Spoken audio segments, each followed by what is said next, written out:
Je marchais dans le désert, c'est le monde. J'ai vu un lieu de culte, je me suis allongé là. J'ai dormi, j'ai fait un rêve. Dans ce rêve, j'ai vu un homme vêtu de haillons. Il était debout, le dos tourné vers sa maison. Un livre à la main et un lourd fardeau sur le dos.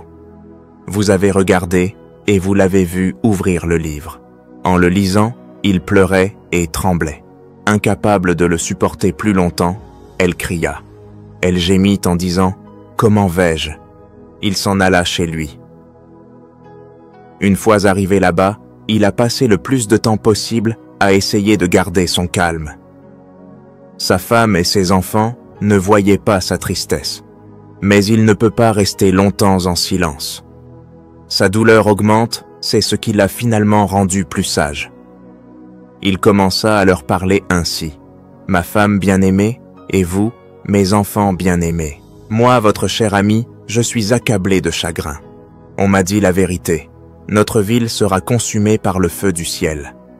Dans cette terrible destruction, nous périrons ensemble, à moins qu'un refuge que je n'ai pas encore trouvé ne nous sauve. » Quand ses proches entendirent cela, ils furent très surpris.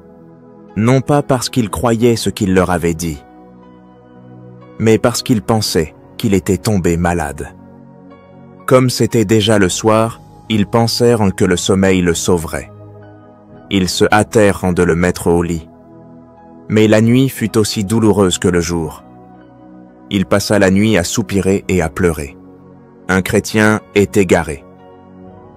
Christian termine son voyage. Le lendemain, on lui demande comment il va. Il répond « Je vais de plus en plus mal ». Il leur parla de nouveau, mais ils commencèrent à endurcir leur cœur.